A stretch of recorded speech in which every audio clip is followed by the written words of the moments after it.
Okay, so here's part 2 of making face coverings, masks, face masks in bulk. um, so I chose a fabric out of our giant stash over here that you can see the stitching clearly when I use a darker thread.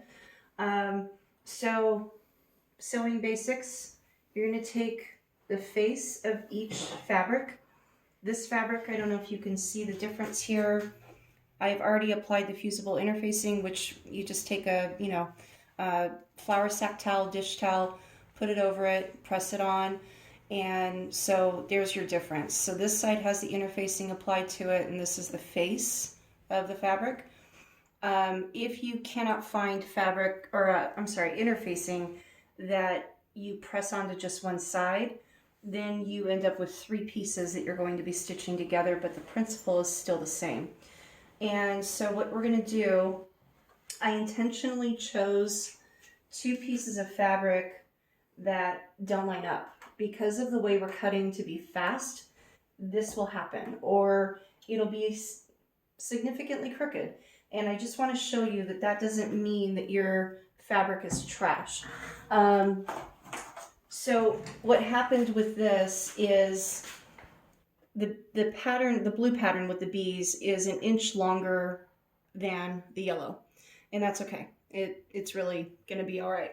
So what you want to do is you're going to face both of these so that when you flip them inside out, you then have the right sides facing your face. And I'm assuming you already know how to work your sewing machine. If you don't, there are tons of YouTube videos out there that can walk you through this. There's nothing fancy here. Everything is just a straight stitch. There's really very little skill involved in this kind of sewing.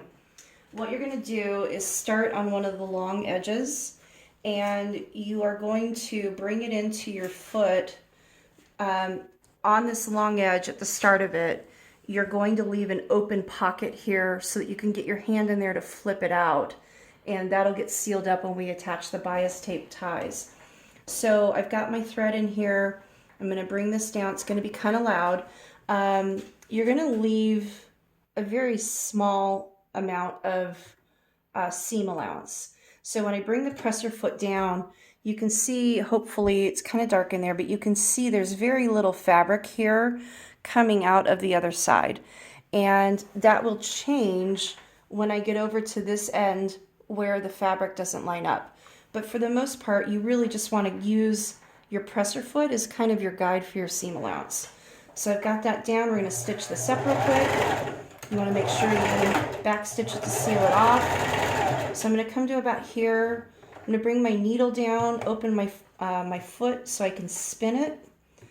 Make sure your needle is down when you do that, otherwise you've just kind of walked your fabric all over the place.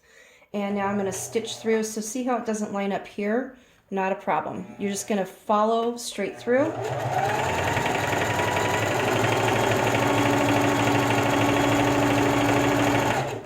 I'm going to stop right there. Everything's good here.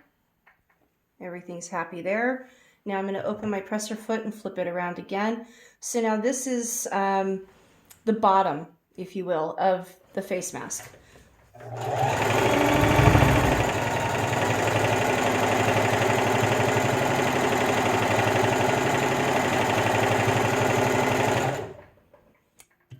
I'm going to turn it again, so now I'm on the other side.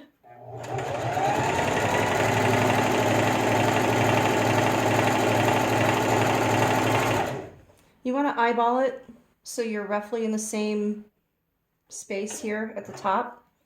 And then I'm just going to flip it around. And if you don't get that perfect, that's okay. We have a way to fix that too. Right about there. So you can see from this blue stitching here to there, that's how much open you're going to leave so that you can actually put your hand in there and flip it out. So I'm just going to back stitch this to kind of tie it off. Pull that out. I keep an extra set of scissors over here just to cut so I'm not losing them. All right, so I'm gonna cut off this extra piece of thread here because it's in my way. And what we're gonna do is we're just gonna trim this off. Toss that. This little piece of extra interface here, I don't know if you can see that right here. We're just going to trim that off because we want the corners to pop out as much as we can. It's not going to be perfectly square once we open it, but we want it to be square-ish, or yeah. I also clip here, but you want to be careful that you're not clipping the corner of your stitching. But you want to get it as close as you can. There's that interfacing that doesn't. This side I'm not going to bother clipping. So then you just pull it through. Now, to get your corners pushed out, some people have special tools for them. I was for a while using a crochet hook, an extra large one, but it was just so much easier to just take my index finger and find that corner and pop that through. Now I will tell you that if you are using fusible interfacing that you can't press onto just one piece of fabric, it actually has to be on both. You want to make sure that when you're stitching it together that you're attaching it to at least two sides of that fabric so that when you're pushing this through and smoothing it out, you have a way of bringing it completely flat inside, because once you hit it with that iron to press the folds in place, that's it. So if it's not attached all the way around, or if it's not fused directly on that one piece of fabric, you could end up with weird lumps, and then it's trash at that point. Okay, so now we have, with an open pocket, we've got a reasonably cornered pouch, if you will. I'm terrible about this because I just eyeball it, but what you can do is you can use your measuring tape over here. You could use actual tape to mark your table so that you're not having to move this back and forth. But what we've ended up with here is an 8.5 inches by about 5.5 inch surface. So now what we're going to do, I don't know if you can see this on camera, but this point is higher than this point because of the way I stitched it. And remember when I said that you want to get that top stitch as close to where you started as possible? This is why. If that ends up happening, all you need to do is pull your first accordion fold a little bit further down than the other side to offset that difference. Here's where the Wonder Clips become amazing. This is it. You just clip it right in, and then it holds it in place until you press it and sew it. So looking at this, that's about even. And so one side is a little bit further down on that fold than the other. So there's fold 1, and here's fold 2. No, I do not bother measuring these to make them exact. Again, for the purposes of this project and what we're doing, and what a lot of people are trying to do, is just make them quickly. If you're making them for just a couple of people in your family, by all means. There are lots of patterns that you can download that are just for the fold and will help you get that accordion fold. So now you have basically your mask. So that open pocket, the ends are tucked in here. And now we're going to go to the iron and we're going to press this down real quick, hopefully without blinding the camera or tripping over the dog. So there's a lot of ironing involved here, just fair warning. Is there enough light there? Yeah. Okay. All right, so all we're going to do here is press this just enough to hold. All we're looking for is to hold those folds, that accordion, so that when the clip comes off, it doesn't just completely let go. Now, if you are working with interfacing that you can't fuse to just one piece of fabric, again, it's just in there from your stitching, you're going to need a little more iron time, a little more heat once you've done the folds to actually make that interfacing come together and stick to your actual mask. Now that I've pressed that, because I can't handle sitting for hours on end, my process is I actually, once I press that, I make the bias tape ties for the mask I'm sewing at that point. So here's our bias tape tie, our 2-inch strip that we've cut. And the first thing you're gonna do is press in, you're gonna fold here just to get that raw edge tucked in. So maybe a 1/4 inch or so, depends on the fabric. And you're gonna press that down. And then do the same on the other side. And then you're going to come in here, get that iron out of the way for a second. And you're going to fold this in half and press it. While you're doing this, you want your iron to be hot enough to steam.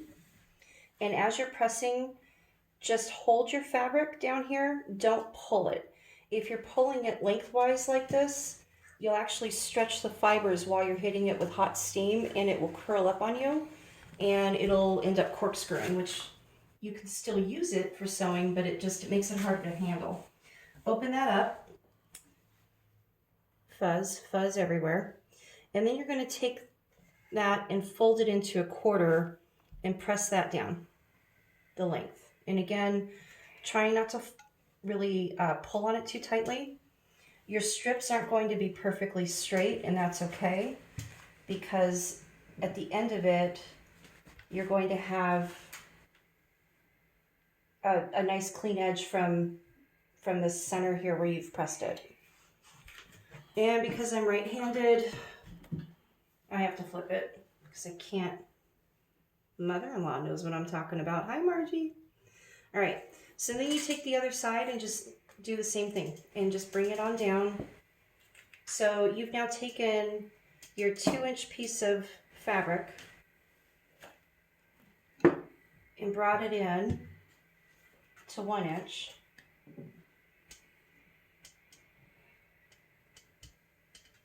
Just like that. Now what you're going to do is take this whole thing and you're going to fold it in half again and make it is that a 1/4 inch? Half inch. It looks too small. I'm glad somebody smart is here. All right, so you're going to take this, that's hot, and the only reason you're doing this is because it's so much easier, this last step. It is so much easier to handle when you're speeding along. I can make a mask from start to finish, including this step ×2, in about 15 minutes. So this last step really helps when you're stitching it together. So now you have bias tape. Okay. And you want 2 of those per mask. Yeah, we need 2 per mask. I'm only making you sit through the stitching of 1. Okay, so we've got our bias tape, we have our mask stitched. So the first thing you want to do is secure these accordion folds here. So pop off your, see how easy that is compared to pins? Pop off your first 2 set of clips here. And it doesn't matter what side you're working on. The stitching on the side is going to show. It's just the way it's going to be here. And you're going to just zip it through.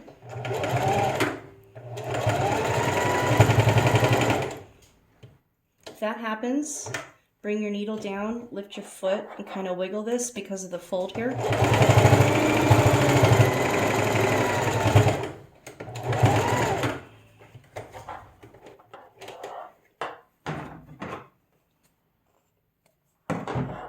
It's not perfect, but that's okay. And again, if you're making these for a handful of family members, or if you're making these to sew, to sell, this would probably not be okay. But we're not making these in small quantities, and we're not selling them. So drop that back down.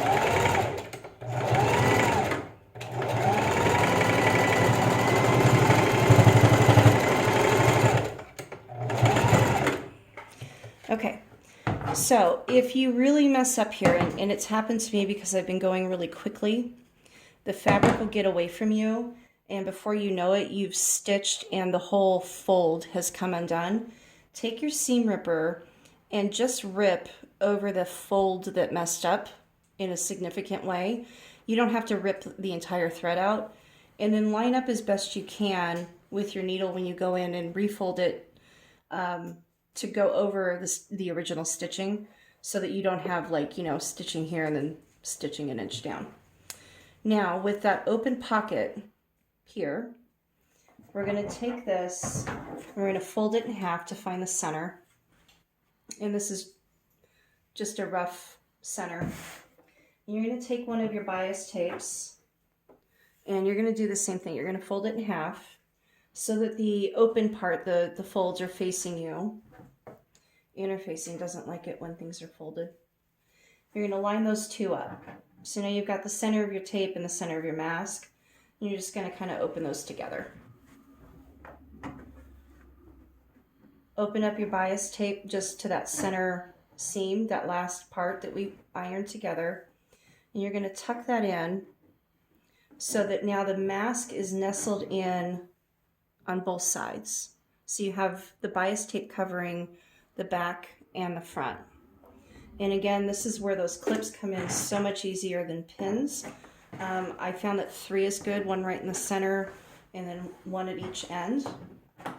And you're going to take your bias tape and you're going to run it through. I try to stitch as close to that fold as you can. And at the beginning and at the end, I start here and work forward and then actually back stitch just past the edge and then bring it back forward so it seals that just a little bit extra.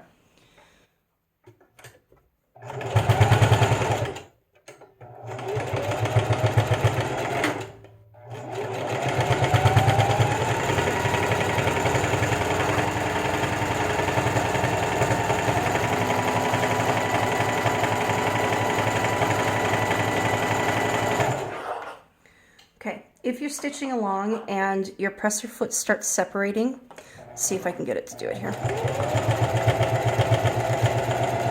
Like that.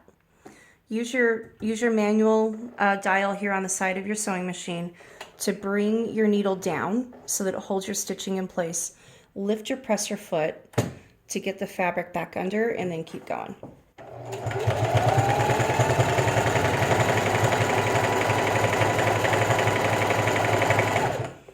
Pop that first clip off. Now, where the tie meets the mask, I back stitch it and forward stitch it so that it has a little extra support. That's really the only place that this mask is going to have any tension at all.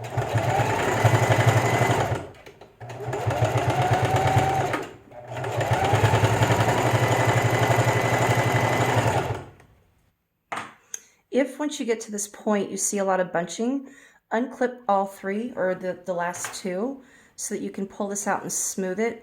Depending on your comfort level, you can just hold it here or you can reclip it.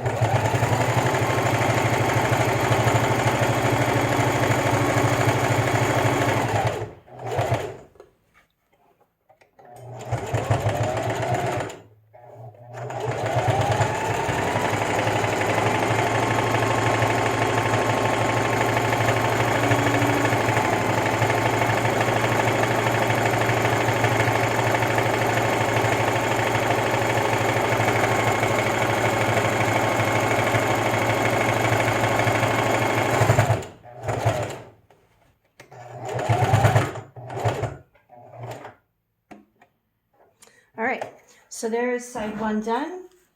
I am very quickly going to zip through the other side just so that this video doesn't last 45 minutes for one mask. With the second set of bias tape, you don't have to worry about trying to fold it in half. Just use your first tie as a kind of a guide to how long, you know, the placement needs to be. Tuck that in. Clip it on.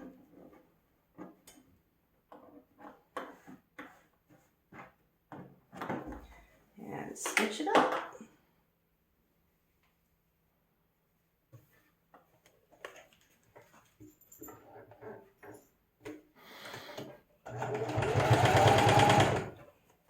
That doesn't like it. We're going to try that again. When all else fails, cut and try it again.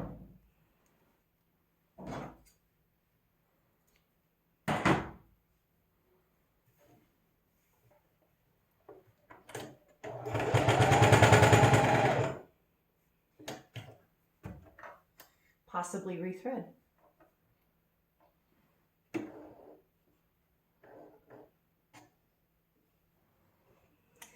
This machine comes with a self-threading needle, but for the life of me, it takes me so much longer to use the threader than it does to just thread the needle that I think I've used the threader twice. It's terrible, but that's the way it goes. All right, now we should be ready to go.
Okay, so trim off your extra thread,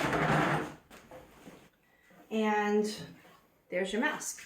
So it looks super tiny, but it actually opens up and covers quite nicely. So this, once it's on the face, you can adjust the size of it to come down and reach around. You can completely open it up, which would be like my whole face. This will cover anybody's face. Child size, the only thing you change is instead of a 6x9, you want a 5x7. Keep the ties the same length and keep your pleating and everything the same. Just make it a 5x7. And that is how you make a mask very quickly. It's not the most beautiful thing in the world, but it definitely serves a purpose, and it will get you in the grocery store. It'll keep essential workers under, new regulations. So that is how to make a mask. Hope this helps, and hope you guys stay sane, mostly healthy, definitely, and reasonably happy. And take care. Stay safe. Gracie, stay safe.